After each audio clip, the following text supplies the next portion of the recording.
అధ్యక్ష ఈరోజు mega DSC 2025 పైన స్టేట్మెంట్ ఇచ్చేదానికి మీరు అనుమతించినందుకు నా హృదయపూర్వక ధన్యవాదాలు అధ్యక్ష ఈరోజు ఈ స్టేట్మెంట్ ప్రతిపక్ష పార్టీకి సమాధానం కాదు అధ్యక్ష.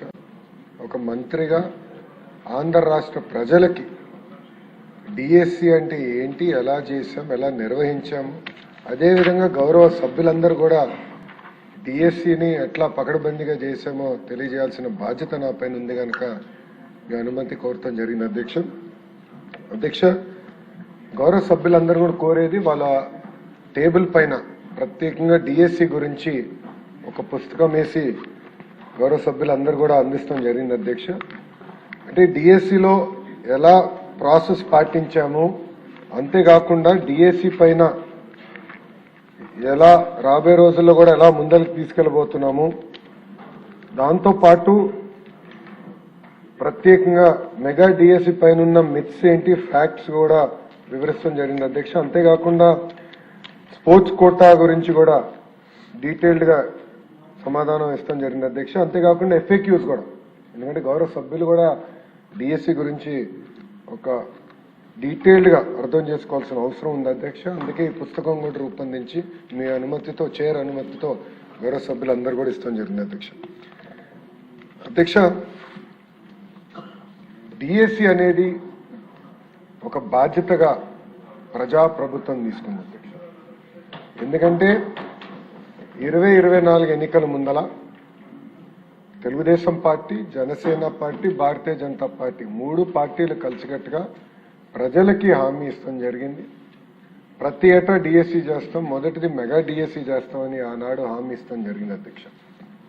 దాంట్లో భాగంగా అధ్యక్ష ఒకసారి మనం చూస్తే 2025 డిఎస్సి 16,347 పోస్టులతో మనం డిఎస్సి చేస్తాం జరిగింది అధ్యక్ష. దాంట్లో సుమారుగా 3,36,300 మంది అభ్యర్థులు దీనికి అప్లై చేస్తాం జరిగింది అధ్యక్ష. ఈ మొత్తం ప్రక్రియ కూడా 148 రోజుల్లో పూర్తి చేస్తాం జరిగింది అధ్యక్ష. ఇది బ్రీఫ్ గా డిఎస్సి గురించి అధ్యక్ష. డీటెయిల్స్ వెళ్లే ముందర అధ్యక్ష ఒకసారి కానీ మనం గౌరవ సభ్యులందరూ విషయం గమనించాలి అధ్యక్ష. ప్రభుత్వ పాఠశాలలో, ప్రభుత్వ సిస్టంలో మనం ఒకసారి చూస్తే తెలుగుదేశం పార్టీ ఆవిర్భావం నుంచి అనేక సంస్కరణ తీసుకొచ్చాం అధ్యక్ష. అన్నగారి నాయకత్వంలో 1983లోనే మధ్యాహ్న భోజనం పథకం మనం తీసుకొచ్చాం అధ్యక్ష.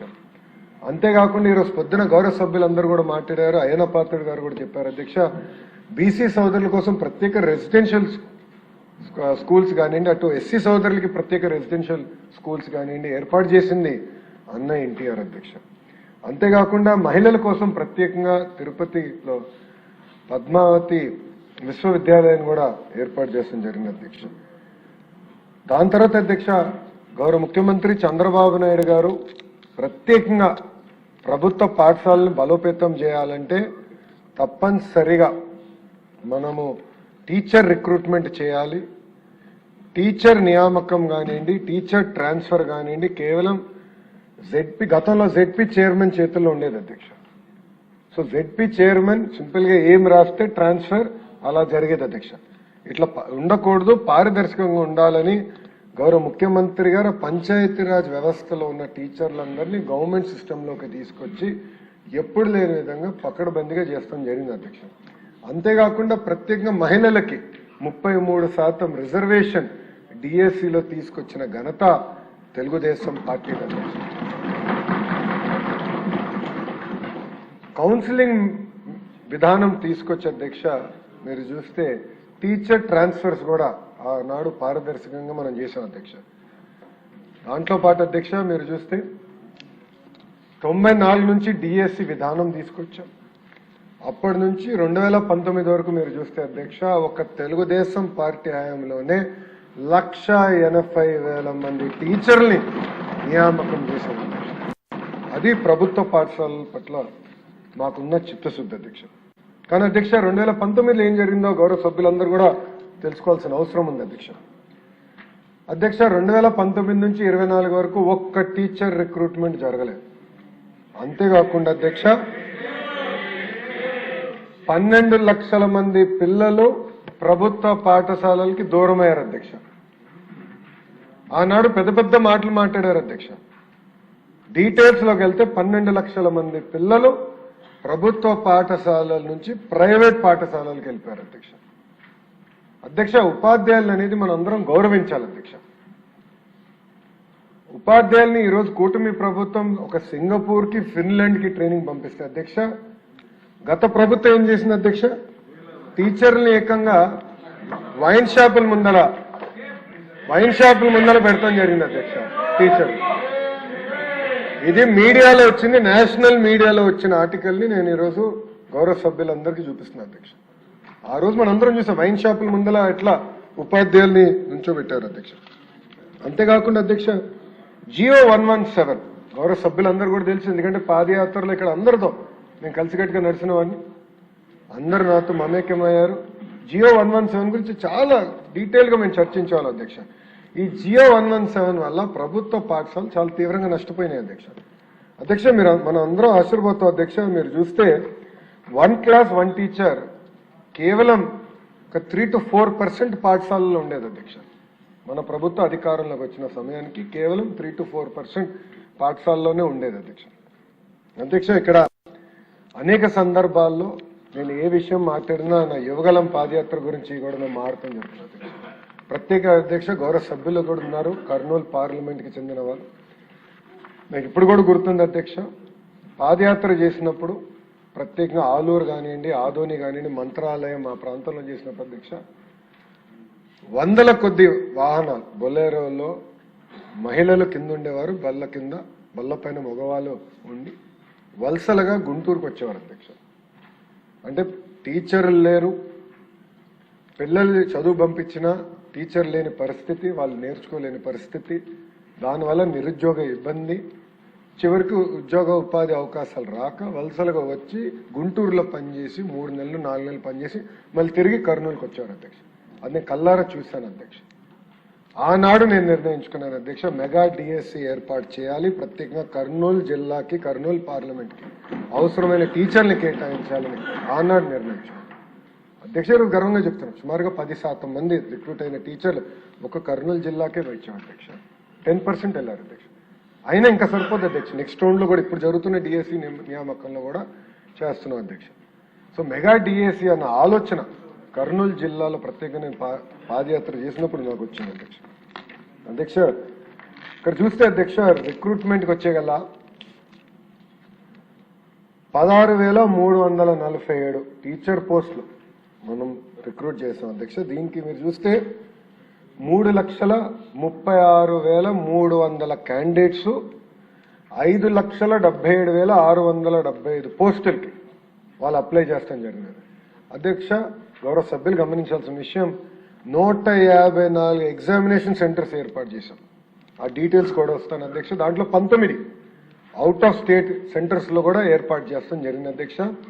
42,000 ప్రశ్నలు, క్వశ్చన్ బ్యాంక్ 42,000 క్వశ్చన్స్ తయారు చేశాం అధ్యక్ష 13 సబ్జెక్ట్స్ కి.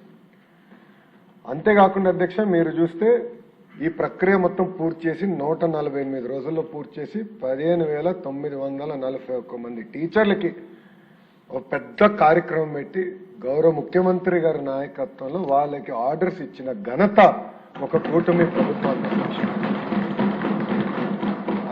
టెస్ట్ చూస్తే అధ్యక్ష 24 రోజుల్లో 89 టెస్ట్ సెషన్స్ నిర్వహించాం అధ్యక్ష. అధ్యక్ష మాకు అనేక క్వైరీస్ కూడా వచ్చినాయి అధ్యక్ష, ఎందుకంటే మేము ఒక రిడ్రెసల్ మెకానిజం కూడా ఏర్పాటు చేసుకుని ప్రత్యేకంగా టెట్ పైన కానీ డిఎస్సి పైన కానీ అభ్యర్థులకి ఏమైనా ప్రశ్నలు ఉంటే దానికి సమాధానం చెప్పేదానికి ప్రత్యేకంగా ఒక సెల్ ఏర్పాటు చేసి సుమారుగా 33,830 ప్రశ్న సమాధానం చెప్పాం అధ్యక్ష. అది క్వైరీస్. గ్రీవెన్సెస్ 11,135 గ్రీవెన్సెస్ వస్తే అది వేరియస్ లెవెల్లో మేము రివ్యూ చేసి అది డిస్పోజ్ చేస్తాం కూడా జరిగింది అధ్యక్ష. అంతేకాకుండా అధ్యక్ష ఈరోజు ప్రజాప్రభుత్వంలో ప్రజలకి స్వేచ్ఛ ఉంది, ఎవరికైనా సిస్టమ్ని ప్రశ్నించే హక్కు ఉంది. అందుకే మీరు చూస్తే కొంతమందికి భిన్న అభిప్రాయాలు ఉండొచ్చు, అందరూ ఏకాభిప్రాయంగా వస్తారని నేను అన్ను. భిన్న అభిప్రాయం ఉన్న క్యాండిడేట్లు కూడా కోర్టుకెళ్ళి సుమారుగా 336 కేసులు కోర్టులో ఫైల్ చేశారు కూడా దాని గురించి కూడా నేను వివరాలు ఇస్తాను జరుగుతుంది అధ్యక్ష. అధ్యక్ష మీరు ఒక్కసారి చూస్తే అధ్యక్ష 148 రోజుల్లో 12 స్టెప్స్ ప్రజాప్రభుత్వం చేసింది అధ్యక్ష. మొదటిది టెట్ నోటిఫికేషన్, టెట్ నిర్వహిస్తాం. దాని తర్వాత DSC notification district management wise అది అమలు చేస్తాం. దాని తర్వాత వెబ్ బేస్డ్ ఆన్లైన్ అప్లికేషన్ తీసుకొస్తాం, క్వశ్చన్ పేపర్ సెట్టింగ్. దాని తర్వాత టీసీఎస్ అయాన్, దాని గురించి చాలా డీటెయిల్గా ఎక్స్ప్లెయిన్ చేస్తే టీసీఎస్ అయాన్ ఒక secure testing platform, computer based testing platform, దాన్ని వినియోగిస్తాం. దాని తర్వాత ఎగ్జామినేషన్స్ ఏర్పాటు చేస్తాం. స్కోర్స్ డిక్లేర్ చేసి పారదర్శకంగా ఆన్లైన్లో ప్రతి విద్యార్థికి SMS ద్వారా వాళ్ళ స్కోర్స్ తెలియజేస్తాంతో పాటు ఒక వెబ్సైట్ ఏర్పాటు చేసి ట్రాన్స్పరెంట్ మెకానిజంగా ఆ స్కోర్స్ అన్ని కూడా తెలియజేస్తాం. దాని తర్వాత జోన్ ఆఫ్ కన్సిడరేషన్లో ఎవరున్నారో వాళ్ళని పిలిచి సర్టిఫికేట్ వెరిఫికేషన్ కూడా పకడ్బందీగా డిస్ట్రిక్ట్ యాజ్ యూనిట్గా చేస్తాం. 9వ పాయింట్ అధ్యక్ష, very important point, vertical horizontal reservation అధ్యక్ష. అధ్యక్ష గతంలో డిఎస్సీలు ఎందుకు నిలబడలేదంటే కోర్టు చాలా స్పష్టంగా వర్టికల్ అండ్ హారిజాంటల్ రిజర్వేషన్ చెయ్యాలి అని చాలా స్పష్టంగా చెప్పింది. దానికి తగిన జడ్జిమెంట్లు కూడా ఉన్నాయి. ఫస్ట్ టైం అధ్యక్ష నాకు తెలిసినంత వరకు భారతదేశ చరిత్రలో వర్టికల్ హారిజాంటల్ రిజర్వేషన్స్ డిఎస్సీలో నిర్వహించిన ఏకైక ప్రభుత్వం ఎన్డీఏ ప్రభుత్వం అధ్యక్ష.